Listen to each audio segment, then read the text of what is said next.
Hey there, it's your girl, Dr. Nicole Steele, here with another cup of confidence. Yes, the confidence coach is in the house.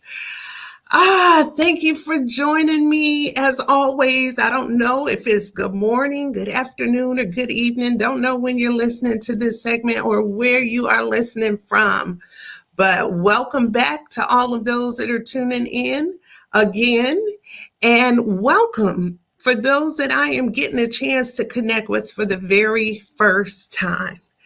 So, today, during this segment of A Cup of Confidence, I thought that I would focus on the power of a question. The power of a question. You know, as I was preparing this morning, I was reminded of two of my favorite people. Now, I have a lot of favorite people, but these are two of my favorite. The first person is my mom. My mom is amazing. Many people know her as Mama Joe, but she's amazing. But when it came to this segment, I thought about her because all of my life, anytime I had questions, concerns, if I, was facing challenging times, I knew that I could always come to my mother and she would give me sound advice. Now, as a young person, I didn't always appreciate her. We still talk about that. I would tend to accept what other people said, and I discounted what she had to say. But I have learned now as an adult to really just cherish the wisdom of my mother. But that's not what made me think about her. I thought about the way that she thinks. I thought about the way that she was wired. From a little child, she used to tell me that she would always ask questions, almost sometimes getting chastised as a child, be it, by my grandmother, my beautiful grandmother, who would say, "Stop asking questions." Or from the Sunday school teacher that would say, "Josephine, you asking too many questions. Sit down somewhere." But she was always thinking and always asking questions. And now, as a wise woman in her senior years, she still has a lot of questions. I can almost see the wheels turning in her mind from time to time. Well, in addition to her, the other person that I thought about is my youngest daughter. My daughter, Tori, is a lot like my mom. So here we go, two generations, fast forward. And my baby girl is wired a lot like my mom. She asks the most interesting questions to be so young. And oftentimes she stumps me with her questions. But I love it. I appreciate it because you know what that tells me is that she's learning and that she's growing and she's learning to use her voice. Kids ask a lot of questions. If you're a mother or a father who might be tuning in, kids are always asking, why this? How about that? Can I have this? Just always asking questions. In fact, a study showed that 4-year-olds ask as many as 200 to 300 questions a day. 200 to 300 questions a day. Yes. But you know what happens? The older we get, like if you fast forward, say, to middle school, they ask even fewer questions. And of course, when they get to high school, you can't hardly get them to talk sometimes. But what they found is as we get older, we ask fewer and fewer questions. And so I was thinking about that today, and I was thinking about where we are. Just for a quick minute, I want you to think back to when you were a little kid. And there was nothing, I don't know, maybe it was me. There was nothing like having a question asked and getting the answer right. There was something exciting about that. But we found ourselves in a place, especially again, the older that we get, where we don't ask quality questions anymore. Now, some will associate that with the fact that we have more experience, maybe. Maybe that's why we don't ask a lot of questions, because we know it all or don't know. Some people might associate it with us being in such a get it quick now kind of society. So we don't take the time to ask questions because we're so busy trying to get it done, but that causes problems on the other end when we don't get it right. That's a whole nother thing. The unfortunate side effect to not asking questions as adults is us being or not being able to, but us making poor decisions. When you don't ask questions, when you don't get help, when you stumble your way throughout life, you tend to make a lot of poor decisions, and it can have a costly effect. That's why it's imperative that we slow down and that we take time, not just to ask questions, but to ask good questions or better questions. Okay? So now, when I think about as an adult, many of the questions that we may ask ourselves, we should have times in our life when we are asking ourselves questions. I'm not even talking about asking other people questions. Yes, we should be asking other people questions, but we should be having regular conversations with ourselves and asking ourselves a series of questions.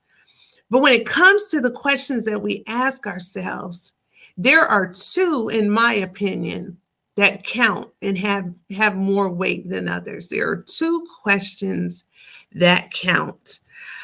The first question that I think that we should all ask ourselves is, am I pleasing God? Am I pleasing God? That is the first question that I think we should be asking ourselves on a regular basis. And then the second question we should be asking ourselves is, do I like who I am becoming? Do I like who I am becoming? So let's just unpack those two questions that count really, really quick. Am I pleasing God? That question right there, some people might think it's deep. It might put a lot of pressure on people, but it's really not. It's not rocket science. Am I pleasing God? What do I mean by that? Just simply asking yourself, is my life, is the way that I am showing up every single day pleasing to God? Are my thoughts, are my actions, are my words, are they pleasing? Am I representing him well every day? You know that. You know how you show up in the world. Is it pleasing? Is he smiling down and saying, yep, that's my daughter, I'm proud of her? Or is he looking at you with the side eye, wondering, what is she doing? Are you blowing your witness with how you show up in the world? Are you pleasing? Are you a person who is a person of character and integrity? Or are you a person that your word is not your bond? People, they can't rely on what you say, and much less what you do. Are you that kind of person, or are you a person of integrity and high character? That's the question. When it comes to pleasing God, I do want to let you all know pleasing God is not about perfection. So take that pressure off yourself. That's not what I'm talking about. But again, are my words, are my thoughts, are my actions pleasing to him? Am I being a good steward of my time, of my talent, of the treasures that he's entrusted to me? Or am I just getting along and getting by? Am I spending my time trying to please man or woman instead of pleasing God? Am I putting more weight on what others think about me than on what I think about myself, or more importantly, what God thinks about me? I've often heard it said that the most important thing that we can do is to perform for an audience of one. That's right. He's the only one that matters. If you make it your mission to perform for the audience of one, perform for him. Him and him alone. Everybody else will get into place. They'll be all right. He is the only one that should be concerned about pleasing while you're here on earth. So the second question is, do I like who I am becoming? This is a little plug. I know many of you know First Lady Michelle Obama wrote a book several years ago called Becoming. And it's a beautiful book. I love it. I got the audio version. I got the hardback version. I had to keep it in my collection. But when I read it, it blessed me because it kind of catalogs her life from when she was a little child growing up in Chicago to, in the White House and beyond. And so it helped me as I was reading through her book. It reminded me that we are all becoming. We never, ever, ever, as long as we're here on earth, in my opinion, ever arrive. We should always be evolving and becoming a better version of ourselves. So back to the question, do I like who I'm becoming? Do you like who you're becoming?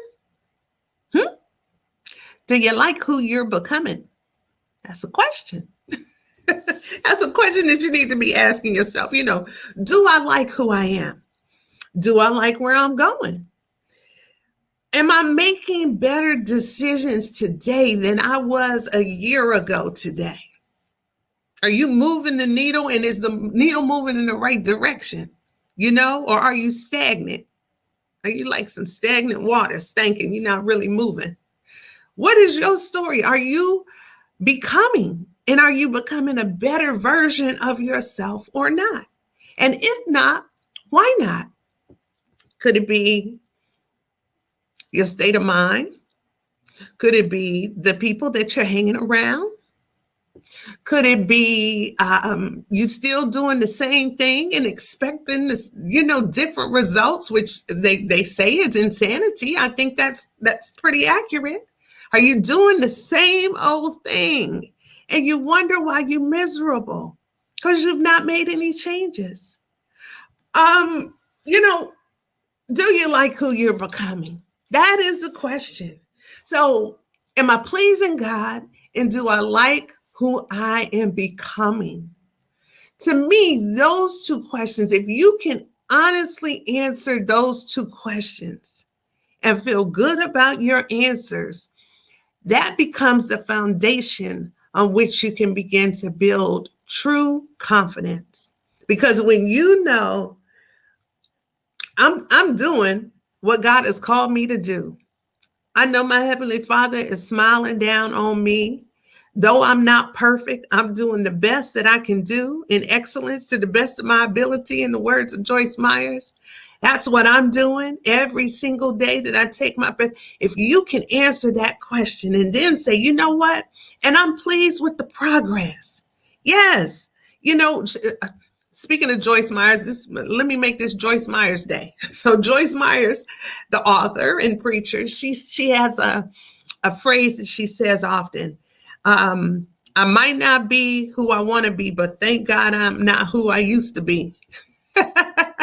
I think I said that right. But that's my story. I might not be where I want to be. This girl right here I'm still stretching.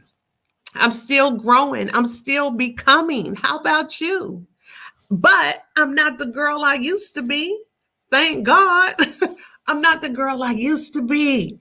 So that's what we need to do every day, is wake up every day, make it our mission to, first of all, please God in our actions, in our words, in our thoughts, in our deeds, and how we show up in the world. And second of all, to just embrace the fact that we are becoming our best version of ourselves. And we'll constantly be becoming and stretching ourselves and growing ourselves. So that's what I'll have for you today, is your cup of confidence. Sip it up, sip it up.